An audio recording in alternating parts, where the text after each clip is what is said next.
Hello friends, welcome to my channel everyday Chhaya. આજે આપણે બનાવીશું આથેલા વઢવાણી મરચાં, જે શિયાળામાં ખૂબ જ ઠંડીમાં સારા લાગે છે જમવામાં.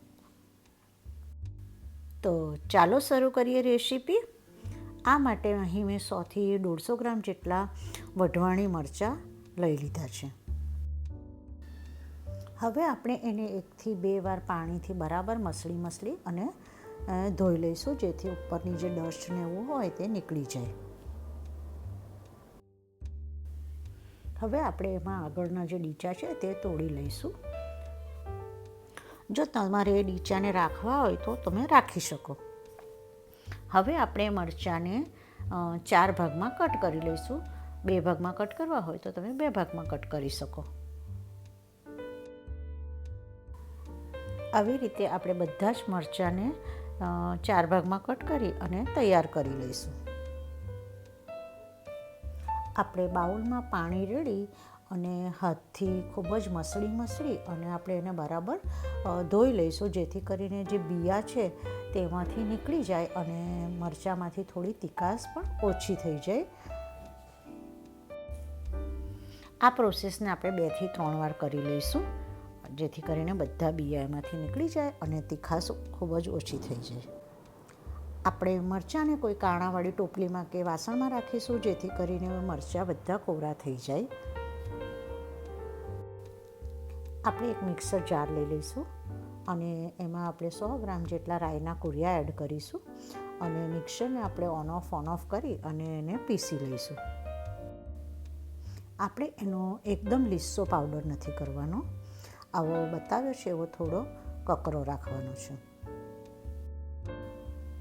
આપણે એક બાઉલ લઈ લઈશું અને એમાં ક્રશ કરેલા આપણા રાઈના કુરિયાને એડ કરી દઈશું. એમાં આપણે થોડું મીઠું એડ કરીશું, થોડી હળદર એડ કરીશું અને થોડી આપણે 1 ચમચી જેટલી હિંગ એડ કરી લઈશું.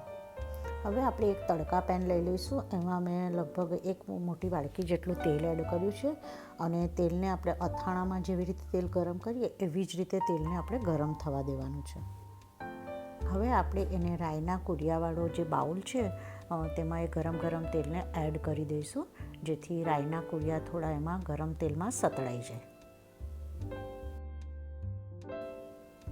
આપણે હવે તેલ અને કુરિયાને બરાબર મિક્સ કરી લઈશું. આપણો મસાલો અને તેલ બરાબર મિક્સ થઈ ગયું છે.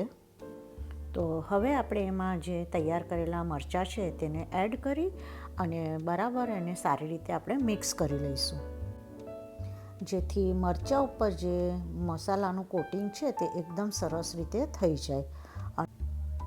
એને બરાબર મિક્સ કરી અને ઢાંકણ ઢાંકી અને થોડીવાર માટે એને આપણે ઠંડુ થવા દઈશું.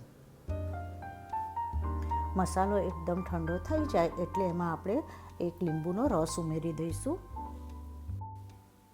જો આપણે ગરમ મસાલો હશે અને એમાં જો લીંબુનો રસ એડ કરીશું તો તે એક અથાણું આપણું કડવું થઈ જશે.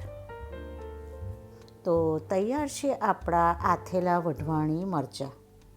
આપણે એને ઢાંકીને 1 દિવસ માટે રહેવા દઈશું. આપણે એને બીજા દિવસથી યુઝમાં લઈશું. Thank you for watching my channel. અને જો તમને મારી રેસીપીઓ ગમતી હોય તો પ્લીઝ સબસ્ક્રાઈબ માય ચેનલ.